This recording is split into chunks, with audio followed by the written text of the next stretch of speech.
Oh, that's weird.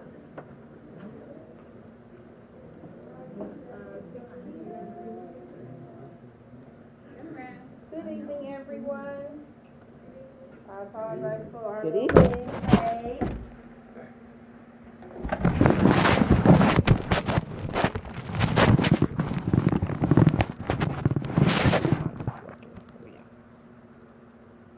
My name is Camila with the City of Wichita, and we're hosting Plan Ahead Workshop coordinated by AARP and the Wichita Lummi Chapter of Justice and Favor Sorority. And we have the guest panel to offer some conversation and discussion with you. So I want to introduce everyone here, and then we'll go around. They'll do a few minutes overview of the information they plan to share, and then we'll come back through with more in-depth information based on what you would like to hear. And then they'll give snippets of all the details and the papers, information and documents that they brought. So Atwater Resource Center, just so you know, as they talk about services, we have free fax copy and notary.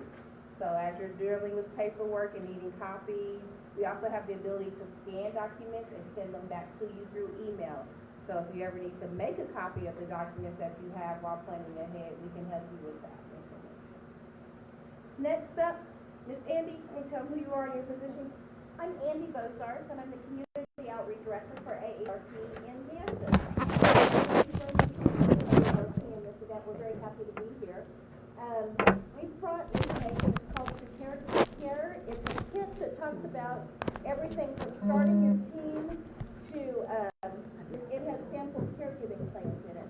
And I've asked a volunteer at AARP, Tracy Adams, who is also a financial advisor here in Wichita, to do our presentation piece tonight. And she has insights not only from the AARP information, but from her own work as a financial advisor. And so she'd be happy to answer questions after her presentation. So, do you want Tracy to go ahead and start? Yes. I'm tracing everything she said.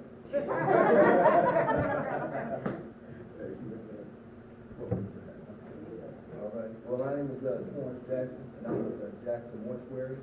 And the reason and the purpose for me here is to maybe stimulate and get people to talk about planning ahead and making your end-of-life decisions as far as funeral or what your wishes are for your final services and things like that. There's a lot of different ways you can do that, but it's better if we hear it from the actual person that we're dealing with before the family's in the need of admin situation. So that's why I'm here today. Good evening. My name is Bobby Bell. I'm with David Kemp State Farm Agency. My purpose for being here tonight, along with the rest of the panel, we want to discuss long-term care, also short-term care, and also to properly look at how you could have your insurance for your home and auto. That way you don't have any holes and gaps that could possibly cause you in the long-term future.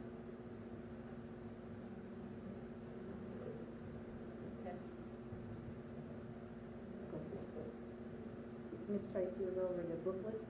Okay, well, the booklet is quite thorough. And, okay, great. She's going to pass out the booklet. There's a lot of resources in here. I'm impressed by it because not only does it give you some steps of taking care of your loved ones, but also it gives you some resources in the community as well as with AARP. But one of the parts of the book that I really love is the glossary. And so a lot of times in the end of care market, we use a lot of acronyms, and so it's like we're speaking a different language to each other. But I found that if you turn to page 16 in the book, you get a lot of good information that a lot of times we hear these terms, but we don't have the clear legal ramifications and jurisdictions that apply to certain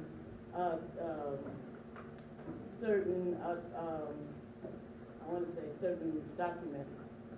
So one of them that I love is that the durable power of attorney for finances. And so I know that we have some folks on the panel here that are going to help you plan out your final wishes.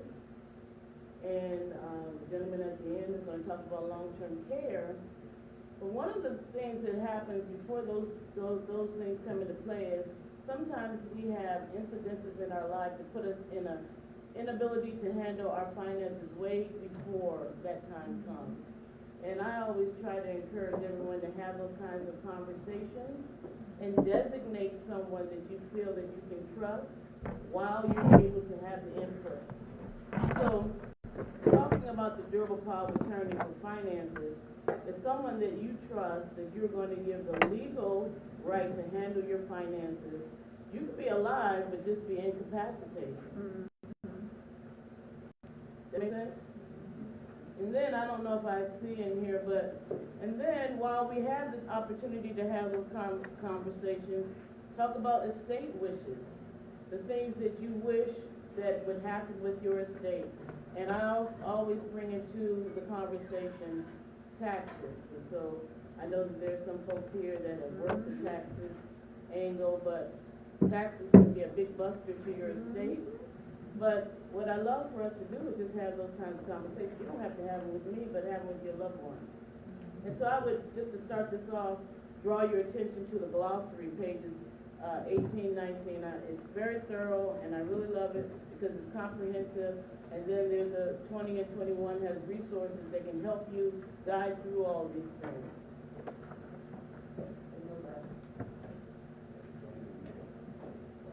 Stand up here. So the next, what I want to really talk about is long-term care. The older we get, we really need to have the core, said before, to make sure we have everything, our ducks in a row. And one of the biggest gaps that we find in insurance coverage is long-term care. If you find yourself incapacitated, possibly have to go to a nursing home, you can lose your own personal property throughout this process if you don't have the proper care. So with any kind of conversation that we want to have, we want to make sure we start from the beginning. We look at all your assets, what could be taken from you if you're ever incapacitated, and what we can use to kind of take care of you long term. The benefits are up to $20,000 per month. They have elimination periods, 30 to 60 days, basically before the money starts coming in to pay for what you would need. But the biggest benefit for these is that the underwriting goes through so quickly that these policies literally start within a day or two for you. So throughout this time, if you want to have any in-depth conversation, definitely I am here and available for you. But that is really the biggest key for me tonight. Talk about long-term, what do we do with annuities, how do we save up, and how are we prepared for the end of work.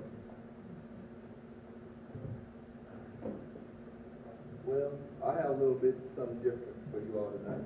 I have a video for us to watch, and I don't know if you have a discussion guide on your desk. If you don't, could you raise your hand so I can make sure you get one? No, you're fine. I think the screen's gonna come down. You want to finish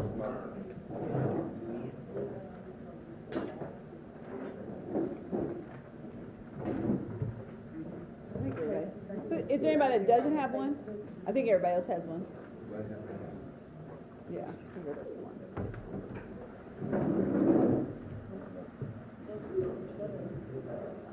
While I get it set up, but first, like I said, thank you for all for being here.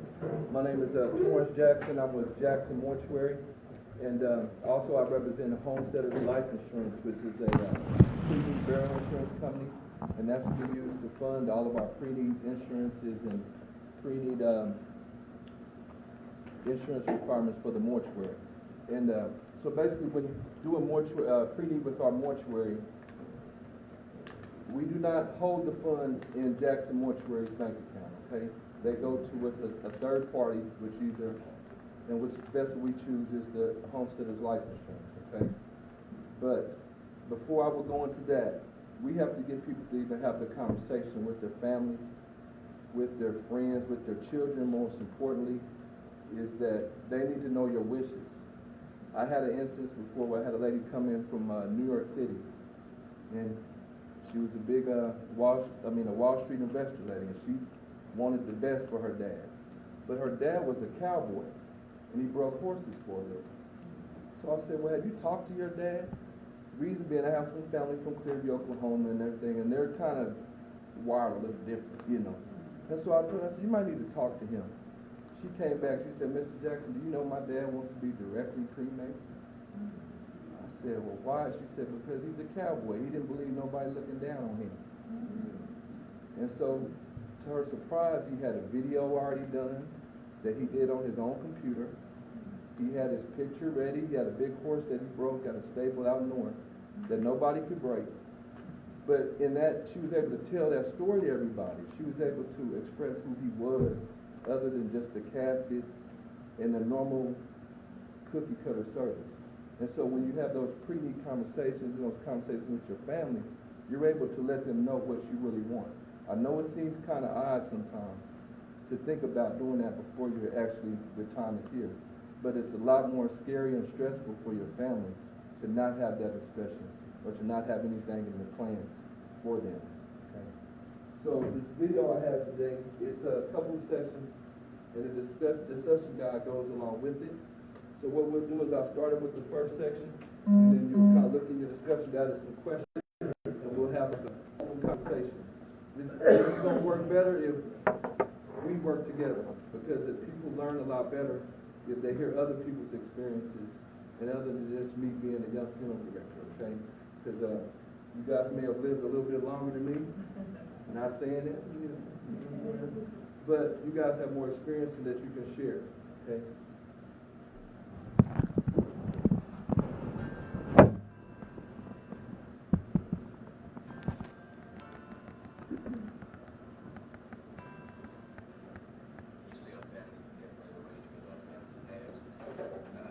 It's a big difference, because a lot of times, family that's not there's a lot of confusion there with the family. When my dad died, we were all in shock. It was very sudden, and there was no planning. And so we had to guess at what he wanted, and decisions were made based on emotion. I think that sometimes it's just something that the person doesn't think about. My mother and I had never had the conversation as far as what her wishes were, as far as if she had made arrangements for payment in advance. The answer was no, she hadn't. And so on one of the worst days of my life, I was out getting a loan to pay for her funeral. When you're under stress like that, there's almost no such thing as a small deal. And small things become big. It was her wishes, and we followed her wishes to the T. And so it eliminated a lot of confusion, but also eliminated a lot of burden. I feel good about it. I feel comfortable. I feel not just satisfied, but you know, oftentimes you have a burden that's on you if you know that you have taken care of this. And it just was more practical and more loving to be able to let me know exactly what she wanted done.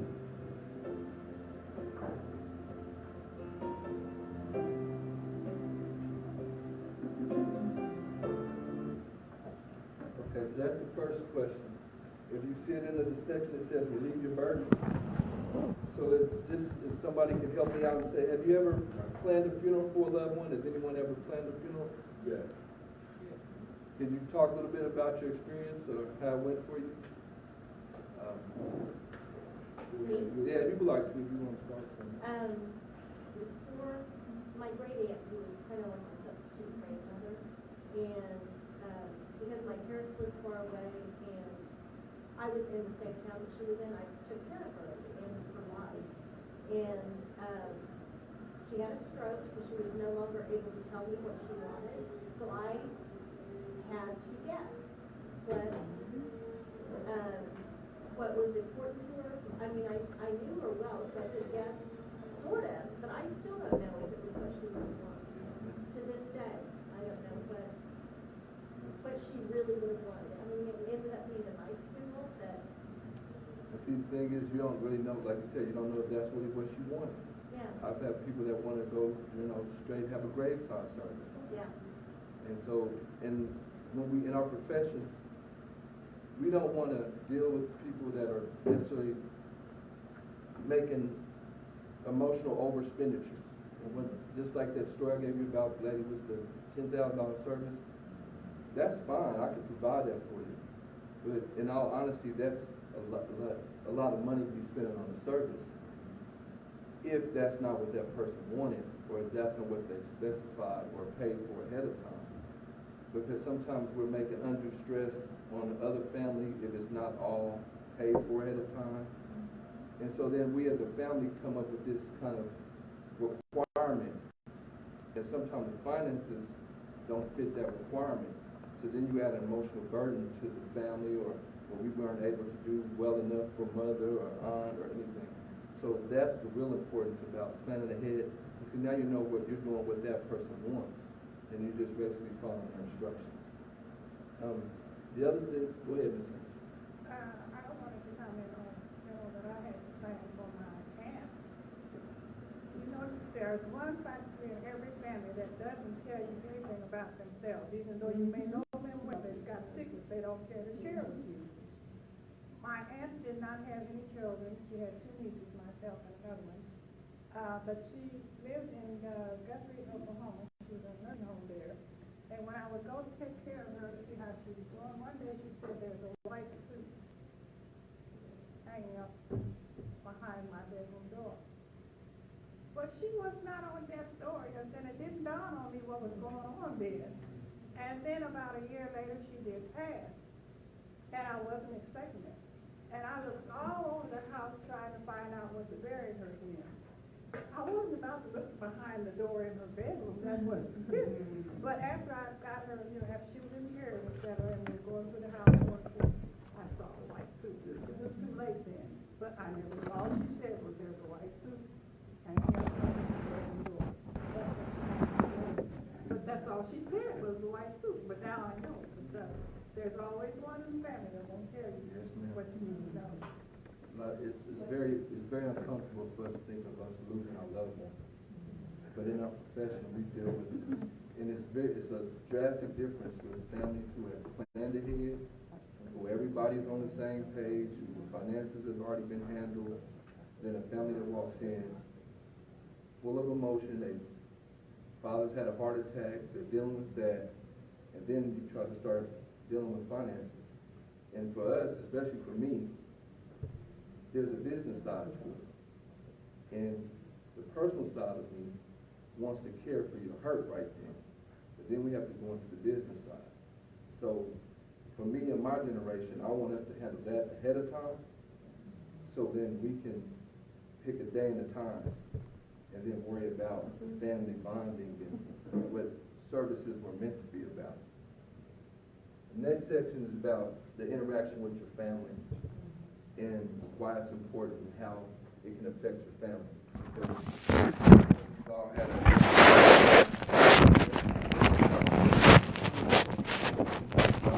underlying issues that have been rifts that have been able to be separated because we're on opposite coasts. We have to be together for a week and a half. And we're all emotional because mom passed. So who am I going to take it out on? My brother or my sister, because they're supposed to know I'm hurting. But those rifts and those arguments last for years sometimes.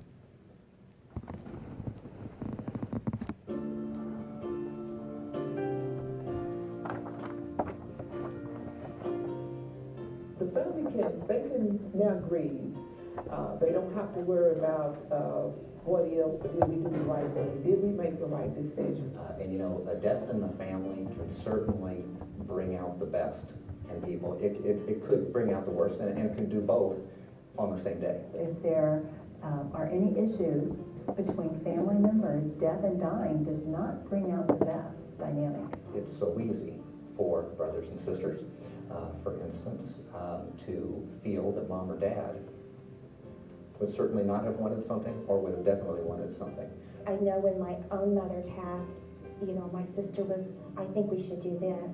And, I was like, I think we need to do that. And the boys were, well, don't you think we should do the other thing?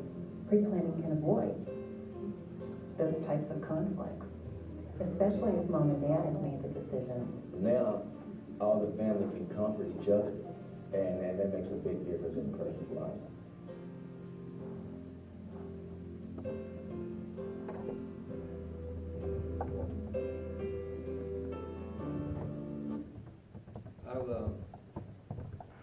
give an example, I had a lady come in, this has happened about 8 years ago, but she came in and she said, Torrance, we're gonna plan out my service.